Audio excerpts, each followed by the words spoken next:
अभी सब्सक्राइब करें हमारे YouTube चैनल ईश्वर टीवी को और देखिए वीडियोस सबसे पहले। योग का अंतिम फल क्या है? योगश्चित्त वृत्ति निरोधः, बस यही योग का अंतिम फल है। चित्त वृत्ति का निरोध अर्थात संसार से मन हट जाए,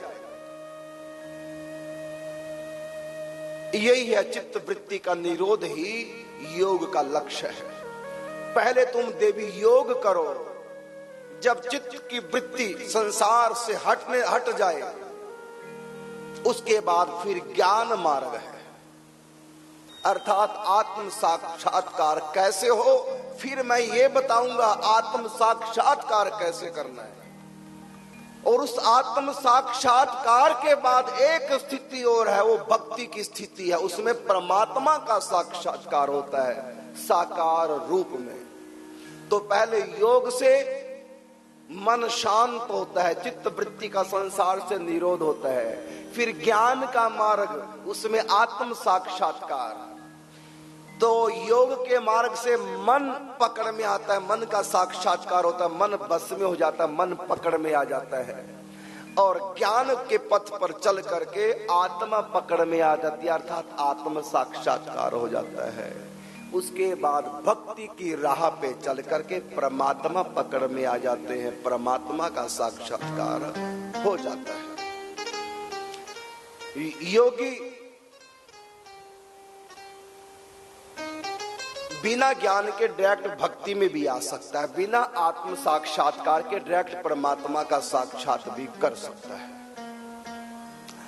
और बताना चाहूंगा, जो भोगी है, संसार के भोग में फंसे हैं, ऐसे भोगी लोग योग के रास्ते से ज्ञान में आए, ज्ञान के रास्ते से भक्ति में आ सकते हैं। और साथ में ये भी है कि बिना योग के सीधा ज्ञान और फिर भक्ति में आ सकते हैं।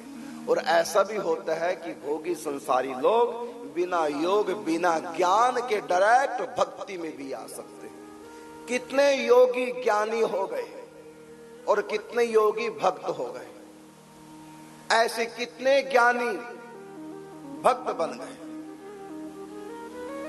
जैसे पूज्य श्री राधे बाबा, आप योगी भी थे, ज्ञानी भी थे। प्रारंभ में योग साधना की पूज्य श्री राधे बाबा, योग साधना में पूर्ण हो गए। उसके बाद ज्ञान की उपासना में वहां भी पूर्ण हो गए, ज्ञान की उपासना में भी आगे आत्म साक्षात्कार भी हो गया, योग में चित्त की वृत्ति का निरोध हो गया। सब कुछ छोड़ करके निर्विषयी होकर के सन्यासी बन गए। ये योग का फल, सबसे मन हट गया। मां रो रही है बेटे के लिए, मां के आंसू भी लग रहे जैसे कोई सपना देख रहे हैं, कोई प्रभाव नहीं। सपने में कितना बड़ा कष्ट क्यों ना हो, यदि पता चल जाए कि ये सपना है, कष्ट उसी समय खत्म हो जाता है। भले सपना चल रहा है, सपने में यदि पता चल जाए केवल सपना है तो फिर कोई दुख सुख सपने में नहीं होता। तो योग की स्थिति ऐसी पूज्य श्री राधे बाबा की थी, कैसी भी भयानक परिस्थिति क्यों ना हो, और दृष्टा बन करके साक्षी भाव से देखते थे, उसमें लिपायमान नहीं होते थे।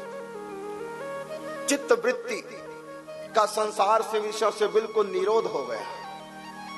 ऐसे योगी पूज्य श्री राधे बाबा, यहां तक कि सिर लेटा ऊपर उठ गया, छत से टकरा गया, उड़ने लगे पूज्य श्री राधे बाबा।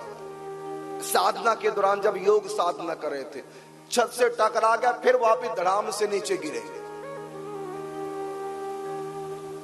और जब ऊपर से नीचे गिरे तो बाबा को थोड़ा तकलीफ, और वो तकलीफ पूज्य बाबा को जीवन भर रही थी योग की।